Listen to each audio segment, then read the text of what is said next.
I love those Jingle. Happy birthday! Guess what, guys? It's Christmas time. It's Christmas time here at the Tidbits Tower. It's Christmas, and you're not tuning into an earlier recorded episode. It is February. It's Christmas in February. That's just when we celebrate Christmas. Yes. This is Rob, Tidbitter Rob. Joining me, as always, is... Tidbit friend Mike. Hello. Tidbit friend Mike. And then next to Tidbit friend Mike is... Tidbit adversary guest. That's exactly who the fuck that is. And we got a special guest joining us because it's Christmas time. Is this before the mailbag even? Even before the mailbag. We planned to do a Christmas episode. Somebody got sick, then somebody else got sick, and people were traveling. But this guest was going to join us then. I was kind of excited about the Christmas tidbits, so I figured, who says we can't do tidbits now? So we're doing Christmas tidbits now. I'm sick, but I decided to stick with it because I'm not a wuss, Mike. Why don't we see who's at the door of the Tidbits Tower? Let me just open it up. It is... Box Diaghilev. Then you had the ballet. Hello, everybody. It is Petar. I wasn't 100% sure until he literally was like, Petar was busy. I'm like, why would you say that if it's not Petar? Pretty crummy cover, I admit. I'm under the weather and I'm on Benadryl, so that's my excuse. But I still came to Tidbits, Mike. Well, this all works out well because we all celebrate Christmas in February. Petar, why don't you tell us not only how to correctly pronounce your name, but a little bit about yourself for the millions of Tidbitters out there. The millions of Tidbitters. Hello, my name is Petar Draculich. That will be the last time you hear it pronounced correctly. Yes, my parents obviously hated me. That's why they named me Petar Draculich.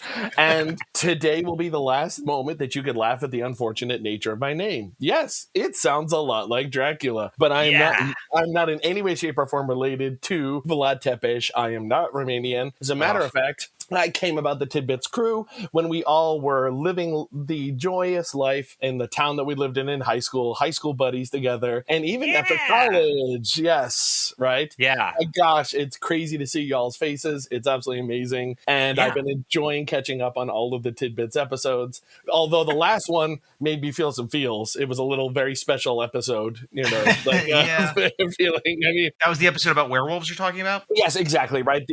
Literally, guys, every time you talk about the Transformers movie, I bite a little bit of blood off of it because I'm the one person of our generation that hated that movie. I cannot stand the Transformers because they killed Optimus Prime. And then I realized that the Transformers were merely a vehicle to sell us more toys. And I became a vehicle that could transform into a robot. Yeah, I mean, fair enough. Hey, Rob, can you bring Petar's volume up a little bit? I think he's a little bit quiet. Yeah, here goes. Petar, speak up. Hello. Yes, this is the first time anyone perfect. So that's better. I did it. I held the mic closer to my mouth. I think he did it. Yeah. Yeah, I did it. That's literally the first time in my life anyone has ever said that I'm quiet. So there we go.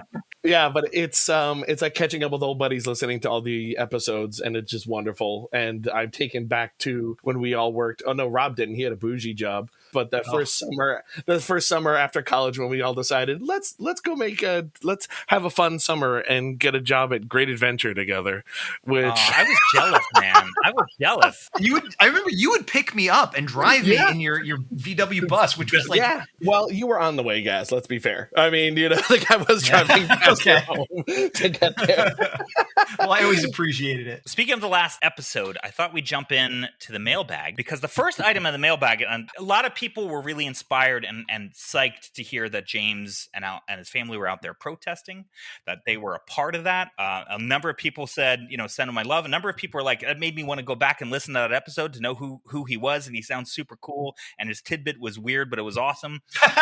And so I thought another shout out to James and his family for fighting the good fight. I got some real shit from basically people telling me I need to have my Star Trekky fan card revoked for mispronouncing George Takei. Yeah, we were so cool in high school that we used to go to Star Trek conventions together. We did. Right, and one of us actually asked the question of the man George Takei. The other friend laughed at him and made fun of him and now can't pronounce his name correctly. What was the question you asked? Do you remember? Oh, I think it came out like, I am a big fan.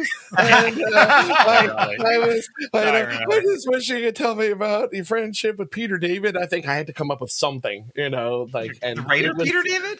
Yeah, the writer Peter David. Yeah, I did not know because- they were friends. Petar should have taken Gaz with him to meet George Takei, because it sounds like in that story that you laughed at that question, whereas Gaz was quite struck by the Yeah, I was interested. Peter Actually. David? Oh, I didn't know that. We're friends. I know Rob and Gaz, especially you all three of you have a background in improv that's impressive now, but I remember seeing Rob do his first bit of improv when a man dressed up as a Klingon came up to him, and Rob was wearing his Riker command uniform from Star Trek The Next Generation. And so this guy decided, this Klingon decided it was time for RP time with Rob. And he said, "What is it with you, you Terrans? What ship do you serve on?" Now, Rob, do you remember what your response I do was? remember. I told him I serve on the USS Really Cool. And the guy doing the Klingon immediately just dropped character, and he's like, "Screw this. This is not. That's not." That's I was like, "What? It's really cool." You should have yes-anded that. I went to a convention once with Gaz, and Jeffrey Combs made fun of me, and I was so psyched that Jeffrey Combs made fun of me. Oh, I wanted to say I lost points for George Takei's name. You'll never be able to say that name confidently again. I looked it up, and that riot that Mike was talking about was the Patrolmen's Benevolent Association, not the Policemen's Benevolent Association. But And didn't I he say they changed the name later? no, I looked it up. They're distinct. One is New Jersey, one is New York. Okay. And so Your conscience is clear. I was only robbing little old ladies of 90% of the money they thought was going to the police. But only New Jersey and ladies. Okay, so that's Only fine. New Jersey and ladies. And everyone knows New Jersey cops above board 100% of the time, right? I had another person talking about Mike being the funniest, blah, blah, blah. People had some questions about Gunther Wynn and why. Like, why did you let him put your fingers in his mouth? Why did you not retaliate? There was some questions. Why didn't Gaz retaliate on your behalf? Why did he just stand there and laugh? I was laughing too hard to do anything, to be fair. There was no air left for anything other than laughter. The answer to that is it's taken me many years to not impulsively apologize for my existence, to not say sorry for having had my mouth in the way of where his hand went. Yeah. So now I've been much better at pushing back on people, but in those days I was okay. If that's what you want to do, you can check that my teeth are real. We had a call for a Tidbits spinoff inspired by a quote from Gaz. The Tidbits spinoff would be, "Our government doing things that is not good." That would be one of the most well-constructed sentences I've ever uttered. I think I teach that class, actually. Yeah. Yeah, I wanted to call attention to the fact that I wanted to do this at the top of the show. Petar is a professor of history, and I kind of love him for that. Hey, Petar, you pronounced your first name earlier. Could you do it again for me, please? Yeah, the right way, Petar. Okay, that's because I believe I've always pronounced. I said Petar. No, Rob, Petar. I love you like a brother. That was the joke in high school. You never, no, don't even. Right, is that you never said my name right. Because I've heard Rob say it like Patar many times, where I've doubted myself, but then just now there was some third pronunciation that I'd never heard. There was that poster of quotes that Rob had in his room where we would all make quotes of one another. Yeah. And so then Mike put an entire sentence mocking Rob's mispronunciation of words. So it was like, "I'm going to watch Star Trek with Patar." You know, like it was, While laying on some pillows. yeah, pillows. That's exactly what it was. Yeah, I do say Pello. That's my family. That my family says Pellos. I also wanted to say we got some negative feedback. Impossible. Nobody really liked Weather Corner. Weather Corner, so we're cutting that out of the show. I had a big juicy tidbit for that, but okay. I also had the following submission to the mailbag. Dear Uncle Rob, I really like listening to you and your friends. This show makes me laugh. I like the idea of the show, was my niece Sydney. Oh. So, okay, do you want to get to tidbits? Since Is that the end of the mailbag? That's the end of the mailbag. That's all I had. Anybody else have anything to add? It's very cold where Mike and I live. Yeah. Oh, wait, there's another knock at the door. Who is it? Oh my gosh, it's Santa! Santa's here and he smells like whiskey and marijuana. That's Petar. No, not Petar. You, Gaz. You're Yeah, always the I'm guy. not the improv guy, dude. You're always the guy. Oh, okay.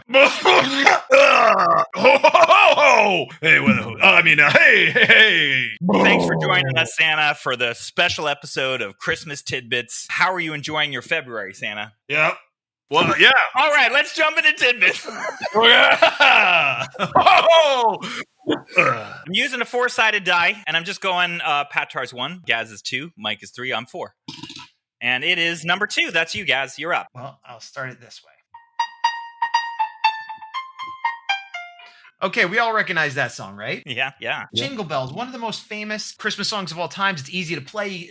Kids like it, adults like it. It's a fun family thing. It's pretty terrible history, though, is the thing a lot of people don't realize. I didn't realize it. I actually was originally going to do this. I heard somewhere that Jingle Bells was originally kind of like sleigh drag racing, and it had this sort of more like different meaning, which is sort of a little bit kind of true. And I thought it'd be this fun, like, hey, this is like, the 1850s version of like Hot Rods, and then they turned it into a Christmas song. But really, it had more to do with like minstrel shows and blackface and a lot of not nice stuff. The guy who originally wrote the song, his name is James Lord Pierpont. It was in the 1850s he wrote it, and the other thing is there was a lot of sleigh riding type songs, and there was a sort of a bougie sort of like, oh, if you're rich, you'd ride around these sleighs and kind of be better than everybody, and there was a little bit of like picking up girls and a little bit of a drag race aspect to it, and so there were songs about that, and his Jingle Bells, from all accounts, sort of just cribbed a lot of lyrics from other people, and it was sort of like third generation, just like a hacky song that he wrote for money, and it was first performed by an actor in blackface in a minstrel show. That was the first time it was performed. Yikes. And also, his father was an abolitionist priest who, when the Civil War started happening, moved up north and joined the Union Army as a chaplain. But Pierpont's like, nah, I'm doubling down and I'm writing 3 songs for the Confederate Army. Really? So this wasn't like he learned his lesson. It wasn't like a product of his time. He was full on like, I like slaves, and you guys are gonna hear about it in song form. So yeah, not a good person. But despite those rocky beginnings, the song did end up hitting a lot of historical milestones, including being an early Thomas Edison recording on the I forget what it's called, but the Edison records. The very first one they recorded, Edison cylinder. The very first one they recorded was destroyed, but there is an 1898 version of Jingle Bells that still exists on one of those Edison cylinders. And it was originally called One Horse Open Sleigh, which then changed later to Jingle Bells. And the interesting thing is it was not written, again, as I said, as a Christmas song at all. It doesn't say Christmas. It doesn't have reindeer in it. Like, I don't know about anybody else, but I always used to think like, oh, like Santa on the sleigh with the reindeer. But no, it talks about one horse. One horse. Nothing to do with Christmas, and it never did. But yet somehow we all decided, yeah, that's a Christmas song. And the lyrics got changed slightly to fit modern times and cut out a few of there was nothing explicitly racist said in the lyrics, but there were some things about women and whatever, and that got changed and everything. But some of the other things, there was a lot of big band people that you would know, Rob, that kind of helped popularize it. It's been covered like 250 times. But some of the first big ones,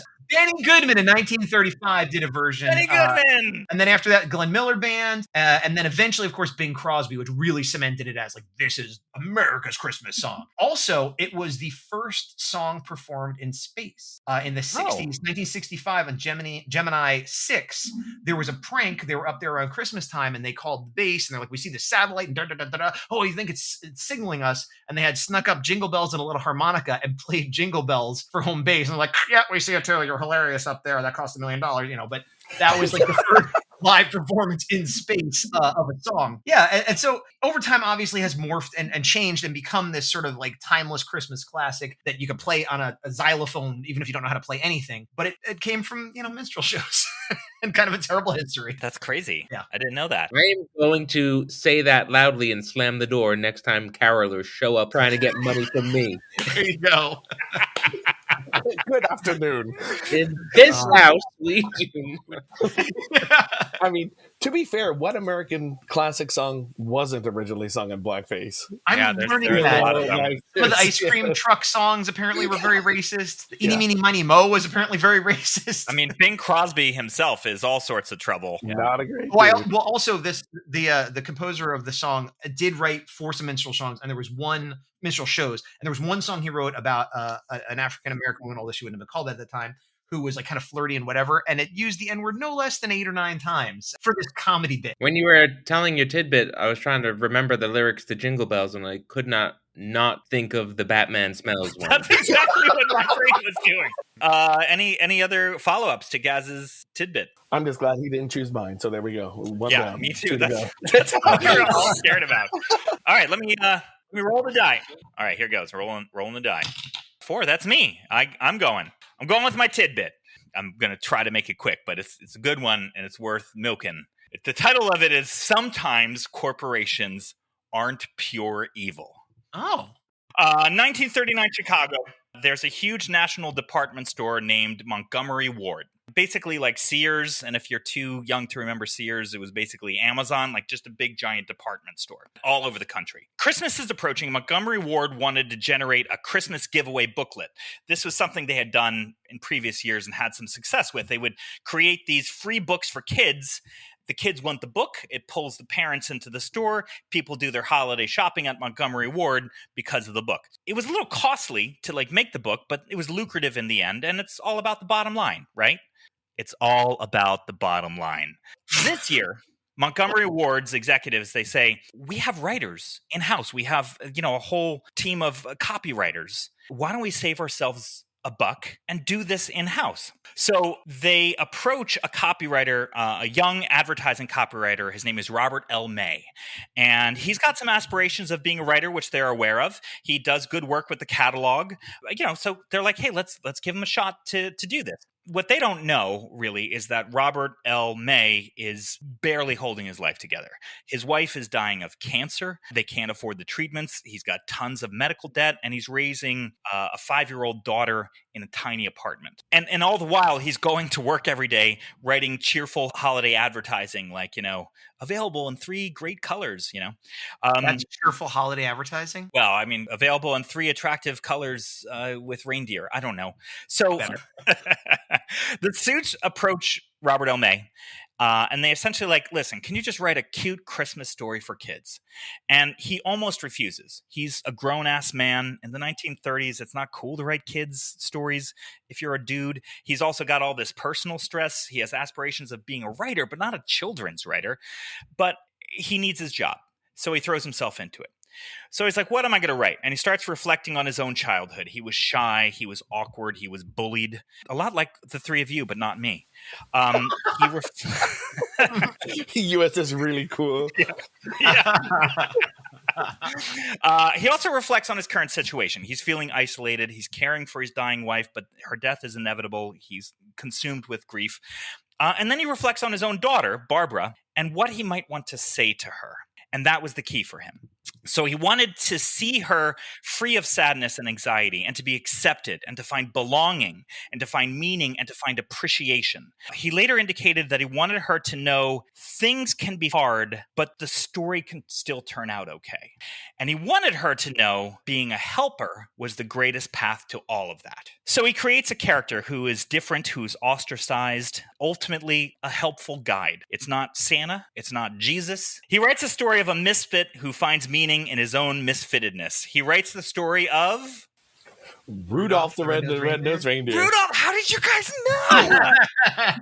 I didn't. You always talk about not stepping on punchlines, so I think we didn't want to say it. I know. But this time, it's Christmas. It's Christmas time, guys. Oh, okay. Go ahead. So the department store prints millions of copies, and they give them away to families across America, and Rudolph becomes like an overnight sensation. Robert L. May receives exactly nothing. Because he was an employee, the corporation owns it, he's work for hire, he gets his salary, that's it. So after the publication, his wife dies. He's now a widowed father with tons of debt. Meanwhile, Rudolph is a huge hit. Every year, more and more books about Rudolph. The stores has window displays and toys and holiday decorations that are Rudolph. He basically becomes like the brand of Montgomery Ward, right? Montgomery Ward starts to realize there's more profit to be had here. People are calling about publishing stories, licensing Rudolph. And the executives at Montgomery Ward are salivating. And they had an executive meeting, and they explained to the president, his name was Sewell Avery, they say, hey, we can make a lot of money here. Sewell Avery starts salivating too, because in the end, it's all about the bottom line, right? Then somebody in the room stands up, and he says, I want you guys to know that the man who created Rudolph has worked loyally for us for years. His wife died a couple years ago. He's raising her alone. He has debts. We can change this man's life by giving him the rights to his own creation. And doing so would be in the spirit of the holiday Rudolph was created for. The room's silent, and by some Christmas miracle, Montgomery Ward does exactly that. They transfer ownership to Robert L. May. No licensing agreement, no partnership for royalty deals, just pure humanity. They also, I thought this was the coolest part. They didn't go to the press. They didn't go to the press to say, look what we did. They weren't patting themselves on the back. They did this quietly. The only reason we know about it is because decades later, Robert L. May tells the story. And when they ask the president, Avery, why he did it, he simply says because it was the right thing to do. And that's what he did. And it changes Robert L. May's life. He self-publishes the book, pays off his debt. His brother-in-law, Johnny Marks, was an unknown songwriter. And he's like, hey, brother, I want to take a stab at this. And Robert L. May is like, all right, go ahead. And he writes the song we all know. Robert L. May is like, I dig it. Let's sell it. They pitch it to like every record company. Every record company is, no, it's childish. It's silly. They pitch it to Gene Autry. Gene Autry is like, no, it's childish. It's silly. Gene Autry's wife says, that's a good Christmas song. Go do it. And so he does it. And it becomes Rudolph the Red-Nosed Reindeer. It becomes a huge hit. I mean, it's like one of the greatest, hit songs in American history. And then the 1964 Christmas special still holds the record as the longest running, continuously aired Christmas television special in American history. I think it's cool that Rudolph is younger than most of our grandparents. Dasher and Dancer are like folklore predating the Civil War, but the ninth reindeer who's out in front was hired by a department store. One last thing. Robert L. May remarries happily ever after. He marries when Barbara is now 10. Barbara is close to her stepmother, Virginia, her whole life long. Robert dies in 1976. He taught us that the thing that makes you different can be the thing that makes you important. And that's exactly what happened to him. Merry Christmas. God bless us, everyone. Oh my God. There were many a lonely night when I was being bullied, evidently, consistently, that the story of Rudolph and the message gave me comfort and succor in the cold evenings. I'm so glad that it did. I'm so glad that you had that. I will let the carolers back in if they sing Rudolph the Red-Nosed Reindeer. That now is a nice story that I like, that I'm definitely going to be telling. Both those stories I will be telling next Christmas. Mike and Gaz, you guys would particularly appreciate it because you're both artists. And in later years, I mean, this is 1939, and people are still fighting for, particularly in the comic book industry, there were a lot of amazing artists who never got paid for the work that they did. And here is 1939 where that was like kind of unheard of, and they did the right thing. And I wish more corporations were operating like that. That's my story. Agreed. My follow-up, well, I love that we both did Christmas carols, and mine is like, this is terrible. And you're like, this is great. So it's the same, but complete opposite. But I will give a little bit of a negative follow-up and I love Rudolph the Red-Nosed Reindeer, the song, the Rankin Bass show, all that. But I have heard it suggested that it is sort of a pro-capitalist thing in the sense that being different is bad unless your difference is useful to others. Because nobody liked that Rudolph had this nose, but when Santa had a need and this weird nose solved the need he had, then people liked it. It's a utilitarian argument. Yeah. I don't know if this is always true, but I do think the message is it could be a blessing rather than a curse. It could be a positive thing. That is one interpretation, and perhaps the one they wanted it to be. But I'm just saying, there's another version. Well, just a flashback to high school. Petar is sad, making himself feel better, listening to Rudolph the Red-Nosed Reindeer, the message of like it's okay to be different, and Gaz shows up and says, "Only if it's useful." You just see my psyche just crumble, which is why I became a professor, obviously, because that's what the society needs. Yeah. I was breaking you down to build you up to save society. But I have distinct memories, not to make this turn into old home week, but I remember I may have been Mike and Rob watching that Rankin Bass when we were in high school and being taken aback by how overtly crappy the coach is, like to Rudolph, right? Like really, like rude. Even in the mean streets of the 1990s in New Jersey, that the idea of Donner being like "you're a freak" was like that's a bit much. That's not nice. That's not nice. All right, let's jump into the next tidbits. You guys ready? All right, here goes. It's Petar. Oh shit! Okay, Petar? all right. Petar. If I It's go Petar. into Petar's turn. Petter. Actually, that's what my grandmother called me. She couldn't pronounce my name either. She's a Petter. I feel so much better knowing your grandma couldn't get right there. It's okay. She's dead. So, yeah. But anyway. So if I go into professor mode, cut me off. And by the way, if any of the millions of tidbitters out there are any of my students, I see you, I love you, and thank you so much for ever being in one of my classes. I'm honored to teach you all. Alrighty, so. It is Christmas. It is Christmas. Yeah, there we go. Oh, no, I'm going to ruin it all by talking about the medieval and early modern practice of Christmas. something specific to the Anglo-Saxon tradition in England. Mike, you maybe even experienced this growing up in England, something called wassailing. Has anyone ever heard of this? I have not. Well, here we go, wassailing. So Here we go. Oh! Wassailing. Yeah. Wassailing. Yeah. Okay. Yeah. Okay. Yeah, all right. Or wassail, petar. But the idea of wassailing was that the poor in the towns would go to the rich people's homes. They would sing songs and demand treats from the people that lived in the homes. Now that sounds, it's the beginnings of caroling. That sounds rather benevolent, but in reality, these wassailing youths would generally turn it into a bacchanalia where everybody would get rip-roaring drunk. And they would almost turn things into quasi-riots and demand gifts from the rich. And if you think about a song such as We Wish You a Merry Christmas, that was considered a pretty typical wassail carol.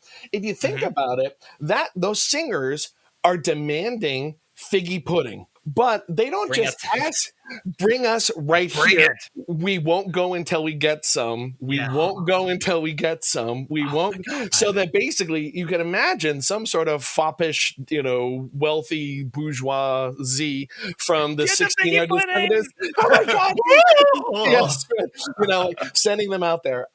Up until about the 1600s, the practice of Christmas, especially in England and in other parts of Europe, was more of a festival and a party than it was the solemn gathering of family for gifts and, Rankin Bass shows. One of the main ideas is that originally that the celebration of Christmas was 12 days, hence the 12 days of Christmas. And it would culminate on the last night with the last evening known as Twelfth Night. Twelfth Night was also called the Feast of Fools, and it had its origins actually in pagan society and even Roman society before that. And in the Feast of Fools, what would happen is that the social constructs would be turned upside down. So the wealthy would serve the poor, and the poor would act as the royals and the lords. And it was this kind of topsy-turvy kind of experience where everyone's getting loaded, and they would take the poorest man in the neighborhood, make him king for the day, and the king or the local lord would serve on him while everybody's getting loaded and making out and just going to town. And if you think about it, the Shakespearean play Twelfth Night, what you will, has a lot of those ideas of blending conformist ideas of society and customs. Very famously, Viola dresses up like a man and falls in love in the character, so she's violating that social norm. There's a character called Malvolio who is tricked into thinking that he is a noble, and he's made to lampoon and made fun of because he gets power for one part of the play, and then he's made fun of at the end. So it's this idea of turning your social constructs, your norms, upside down. Now, that's not my main point. My main point, however, is in 1659, the Massachusetts Bay Colony, the colony that becomes the colony of Massachusetts, the state of Massachusetts enacts a law called the Penalty for Keeping Christmas. And in this law, they say, by reasons of some still observing such festivals, which are superstitiously kept in other countries, to the great dishonor of God and the offense of others, it is therefore ordered by this court and the authority thereof, that whosoever shall be found observing such day as Christmas or the like, shall either be forbearing of labor, feasting, or in any way, upon any such account as aforesaid, such person offending shall pay for such offense 5 shillings, which is $50 equivalent in money. The colony was ruled by a Puritan... By Scrooge. Well, not even just Scrooge, a Puritan religious government. So they followed English civil law, criminal law, as well as biblical law. Now, this ban was reversed in 1681 when Massachusetts Bay became a royal colony. But in reality, Christmas was not a federal holiday until 1870. Wow. After Jingle Bells. After Jingle Bells even, and I hear it was first done in a minstrel show. But then when you dig deeper into why the Puritans hated Christmas, they often called it a popish festival with no biblical justification. And popism and that sort of religiosity, that's your bag. That's awesome. That's fantastic. But when you dig a little more deeply into why they didn't like Christmas, it was because of the leveling of social classes that was inherent in the practices. Right. They were sick of giving up their status for one night. Well, yeah, but the interesting thing is that Puritans themselves were anti-nobility. They didn't recognize kings. They were anti-monarchy. But they felt that someone's wealth and prosperity was a sign of God's favor. So that if you were turning that upside down, then you were undoing what God wrought. And so then therefore you shouldn't celebrate Christmas and you should pay 50 shillings. I am so sorry, people that like to comment on Facebook statuses, but it wasn't Starbucks that outlawed Christmas. It was the Puritans. Oh, man. That was great. I need to figure out a way to summarize that in like a lawn display because my neighbor passed away and keep Christ in Christmas thing up, and I want to be like, no, we do not. I keep it even more old school. I keep it with the Puritans of Massachusetts Bay. Well, and in actuality, supposedly, and this is apocryphal, I haven't been able to prove it yet, but yet. I'm working on it. When the Puritans first landed, the Pilgrims in 1620, supposedly they built their first fort literally on Christmas Day, sort of as a statement to everybody that is assembled in this colony. No, this is how we're going to roll from here on out. Is you work on Christmas. We're working. Yes, we are it's working. A work day. It is. Yes, you don't get off. Right. Yeah. It was run by Scrooge. I get that it was puritanical. Petar, do you think so? It's surprising to me to hear that Christmas wasn't a federal holiday till the late 1800s. Do you think, as you mentioned, I'm from England? Do you think it was around longer as a? Well, no, it was around, right? But it's a federal holiday. The idea is that you would officially not work on that day. That was not done and that was largely because New England was a holdout. Like supposedly that there's some places in New England that really were not into Christmas as we know it until sort of the commercialization that we were talking about in the 1920s, the 1930s, when you had the creation of mass culture, right? And so that's I want Santa. And so then that's sort of an idea. So yeah, and in areas specifically that were very anti-Anglican, such as the puritanical New England area, anything of the Anglican Church they wanted nothing to do with because they considered it a holdover from popism and medieval thought and superstition. I love that. There's a movie I watched, Petra, I'm curious to know if you know. My suspicion is that the movie grossly exaggerates. The movie was called The Man Who Invented Christmas, and it's basically arguing that Charles Dickens writing A Christmas Carol is what led to Christmas becoming such a gigantic cultural phenomenon. I've heard that too. Yeah, I've heard that. I haven't seen the film, but I think it's a great movie, but it's. But see, the thing is too is that #not all England, Mike, but in the mid 1600s. There was a puritanical government in England too that also outlawed Christmas and shut down the theaters and prevented musical performances, didn't allow for dancing. There's actually a very good quote by Ronald Reagan about Puritans, and it said the Puritanism is a sense somehow, some way. Someone is having fun and you've got to stop it. And so, I've heard that. I didn't know that was a Reagan quote, actually. Yeah, supposedly it's Reagan. I mean, look, footnote me. I don't know. That's the argument I've seen also is that it was largely sort of just you're going to have a goose or whatever. You know how they have modern speakeasies like mimicking the Prohibition days where people go and have these wacky drinks, dress up like flappers and stuff? I'm not a drinker, and so I've missed out on that. But I would love it if we had these like secret Christmas clubs I could go to. I mean, like, candy cane and eggnog. I'm not religious, but I go crazy at Christmas. Oh, me too. In this country, it's the very hardcore Christians who are super into Christmas nowadays. But I think that the idea is that the way that we have Christmas, it's sort of this quasi-pagan winter celebration, where you can sort of, and I think Mike's neighbor who angrily says to keep Christ in Christmas, they got a point. I mean, we're bringing back paganism. Yeah.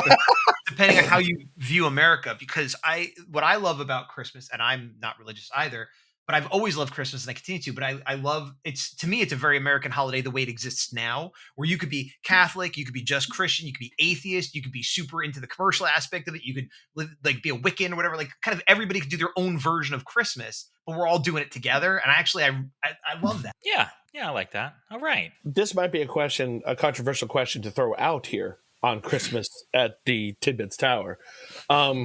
Which is a better holiday, Thanksgiving or Christmas? Christmas. Who thinks Thanksgiving's a better holiday? Well, some people like it because It's a more American holiday. If you Thanksgiving. if you have some sort of trauma associated with Christmas and like you hate it for some specific reason, I get it. like in Gremlin. Or you know, from a background that doesn't celebrate Christmas. But if you have the option of celebrating Christmas or Thanksgiving, who's picking Thanksgiving? I think anybody that wants to avoid the religious connotation and the commercialization. Like, I didn't want to get too into it, but I'm like an atheist, and I have been for decades, and I love Christmas. So like, you can easily avoid the religious part of it and just enjoy spending time with your friends and family and putting up lights and eating cookies. Love one another. To me, the message of Christmas is, you know, coming together and enjoying family and friends. And yeah, same. And I guess I came on strong, but Petar, like, you clearly asked that question in good faith, and I just like was like, no, Christmas, shut up. But like, why do you ask that? Oh, because I'm stirring the pot, because that's what I do. Right, he's a professor, and that's what they do. Yeah. So tell me, you know, which is Mike? Mike, you're suspiciously quiet, you know, because the first, like Robin Gass, are like, "Blah, Christmas." You know. Did you have your snack? I like Christmas better. I have heard people, like my parents, have said they like Thanksgiving better. Possibly, like as immigrants, it's like a nice thing, but they also do like there's less buying stuff. But just what you were just saying, Gaz. So like, my wife's Jewish. We didn't celebrate Christmas in our house until my daughter was like 3 or 4 years old, because we were starting to feel like kind of bad for her because all her relatives were having Christmas. And like, my wife loves Christmas now. Oh no! So into Christmas. Like, we had so much like Christmas bullshit showing up at our house this year. Like that she'd ordered on Amazon, little like Santa Clauses and things like that. Yeah. It's just fun. It's pagan. It's so good. Yeah, right. Yeah, but Christmas becomes I hate Christmas the day after. I'm over it. But now in February, I'm ready again. I don't like deconstructing Christmas. That's not. Oh yeah, not taking Christmas stuff down is depressing. I hate that. Yeah. Oh, it's the worst. I mean, there is nothing worse than January. January is just the long dark of January. Yeah. It's just it's just the long haul through the rest of winter. Oh, shut up! You live in Florida, all right? You know, like you don't know winter. It gets a little chilly here. No more weather tidbits. Right. Viva la revolution! I will talk isobars. All right, you know. Like, I thought that was a great tidbit. I will tell my tidbit. You mentioned Christmas Carol, so I'm sure we all remember. Wait, are you starting? Yeah. Oh, I thought you were talking to Petar. Okay, great. I'm sorry. I'm segueing. This is the show, Rob. We're doing the show right now. So everybody remembers episode 6, season 3 of Quantum Leap, right? Oh yeah. Was that when he didn't get home? No. So episode 3, the servant of the rich guy. Exactly right. How do you Jesus, that's impressive, guys. Wait, did Gaz know? What is the episode? So it's the Christmas Carol episode. Sam leaps into like a servant of a sort of rich asshole. I heard it described as kind of Trumpy, but I don't remember actually the episode at all. But it's the 1960s. This rich developer is going to destroy the Salvation Army or some sort of goodwill kind of thing. He's going to develop on top of it. Sam has to save his soul. He has the idea to Scrooge. He's going to show him his past. He like finds stuff in the house to show this mean old rich guy like stuff about when he was, you know, younger, to try to like get the humanity inside. He's able to take him over to the mission and sort of like kind of like soften him a little bit, like seeing the people in need. But somehow it's described as the neurons and borons of this guy that Sam is helping, working for, is on the same level as Sam. So this man can see Al. I don't know if you all remember in the show Quantum Leap. Pause for just a second. Is your whole tidbit just summarizing this episode? Hold on. Good on you if that's it. But go ahead. Okay. I'm loving it. So this guy could see Al. Wait, for those that don't know, Al is a hologram. I was about to explain what it was. Okay, well, you weren't getting there quick enough. I assume everybody here is very familiar with the show Quantum Leap, but the way it works is Sam leaps into people's bodies from like throughout time. He's there to fix things. Once he fixes things, he's endlessly cursed to have to like then go fix something else, and it never stops, and he's never going to get relief. He has a hologram from the future named Al, who only he can see and talk to, and Al gives him like tips. Interestingly, they're really the only 2 cast members of the show, because there's no one else like, you know, credited, like no one else ever comes back, like except for those 2. So this man can see Al, so they're able to set up some sort of like Ghost of Christmas Future thing where Al like dresses up like as a ghost and spooks the guy, and I assume probably gets him to like unscrooge by the end because I didn't actually watch the episode. I listened to some guy summarizing it as I'm away right now. I'm in Atlantic City, and while I was driving down, I listened to someone on YouTube tell me what happened in it. So I assume that it worked out and Sam went somewhere else. Probably. So the tidbit is, when you have TV shows with 22 episode seasons, you can do bullshit episodes. Like you can which also they did on Star Trek The Next Generation. There was an episode called Tapestry where Q takes... Great episode. No, that was more It's a Wonderful Life. I didn't watch it. I just saw... You're just going to talk about shows you haven't watched. You're the ultimate commentator. Like, I didn't watch this, but I have an opinion on it. So the tidbit is... because we've lost this now in the quote-unquote golden age of television. Everything's, costs a lot to produce, so TV seasons are much, much shorter. Mm-hmm. I did watch Picard season 1, and I thought it was wonderful. It was a more recent show with Picard from the Star Trek The Next Generation. It was wonderful, but they couldn't squeeze in some nonsense Christmas episode, in episode 4 of that. So tidbit A is, wouldn't it be better if we had TV shows? Tidbit A? Tidbit B is that the guy who played the jerk in the episode of Quantum Leap I'm telling you about, his name was Charles Rocket, and he killed himself by stabbing himself in the neck. Jesus, that's not a Christmas story. What a weird Christmas episode. Rob, when you edit this, put yours last. Here's the only nice one. Here's the only nice one. Wait, that's it? That you got nothing else, Mike? Because you're famous for your tidbits that just keep going. Well, I got the impression you didn't like that. Mike, did you watch any of Picard season 2 or 3? No, because I was telling you a while ago to go to season 3 because you'll like season 3. The only one. No, he won't, because 1 was all about being depressing and holding up a mirror to the horrible world we currently live in. Season 3 was like, hey, maybe things could be better. Remember how it used to be nice? Yeah, remember how we were optimistic? The whole show was about being optimistic. I mean, I'm right where Mike is. Actually, I have been very choosy in which Star Trek shows I've been watching recently. And I'm 2 episodes into Picard season 2, and everyone tells me to skip to 3, but I don't do that. I get it. Season 2, you'll like, and then you'll hate eventually. You'll like it at first, but then you'll hate. But then season 3 will kind of win you back over. I have the same relationship with Discovery, and I know that, because I first started watching, I was like, I'm just going to watch it just because everybody else is flipping out about, inclusion, and I'm going to watch this. And season 1, season 2, season 3, season 4. And then I realized she's just always crying all the time. And then I was like... Everyone is just always talking about their feelings. Lower Decks is actually straight up the best Star Trek I've seen. Fantastic. One of the best Star Trek years. It is the best Star Trek. I agree as well. It's a Christmas miracle. All right, I think that's a good note to end on. I don't think it, in the Christmas spirit, I don't think we all need to take a vote and agree that mine was the best tidbit. I think it's if we don't in the vote, spirit of Christmas. How are we gonna? Oh wait, we can't assign something because Mike still has to do his Zelda tidbit from Yeah. You guys want to vote? Let's vote. Mike, what's your vote for best tidbit? I am torn because I very much like Rob's and I very much like Petar's. I did hear Gaz's. I would be so offended if I didn't put mine together an hour ago. It's a half a point for Patar and a half a point for me. Gaz, I know you're not going to vote for me because you're my arch nemesis. So I'm going to go with Petar because, unfortunately, Rob, I knew everything you said already. And Mike's was just like somebody talking about something they hadn't seen. So I can't give a point for that. So Petar actually learned something. So he gets my point. I'm definitely voting for Patar. I loved it. Petar wins. I want to go sit in Patar's classes. I love it. It's the best. I get to teach American government. I get to teach ethics. I get to teach institutional racism. I get to teach U.S. history. It's fantastic to the greatest students in the world, the students at the college that I work at, that I will not mention.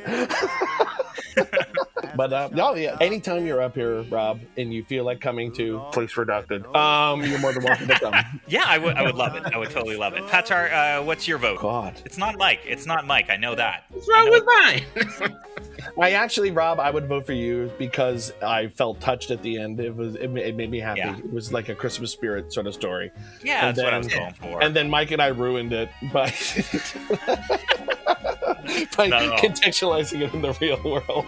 I think Gaz is the one who ruined it by like, actually, if someone's different, but it's not helping them be better, they're just worse off. Yeah, I'm getting an echo. I'm hearing my own voice coming back at me. Does Santa have anything else to contribute before we end this tidbits? Yeah, hey, everybody's good. If you're good, listen. If you're good, Yeah. you're good. And I'm just tell you it's good. Thank you, Santa. Thank you for that very nuanced take on. See you in 10 months. Yeah. See you later. I don't. Bye. Okay. All right. Bye, everybody. He sounds like Rudolph Johnny the Depp. red-nosed By the way, reindeer had a very shiny nose, and if you ever saw it, you would even say it glows. All of the other reindeer used to laugh and call him names. They never let poor Rudolph join in any reindeer games. Then one foggy Christmas Eve, Santa came to say, Rudolph, with your nose so bright, won't you guide my sleigh tonight?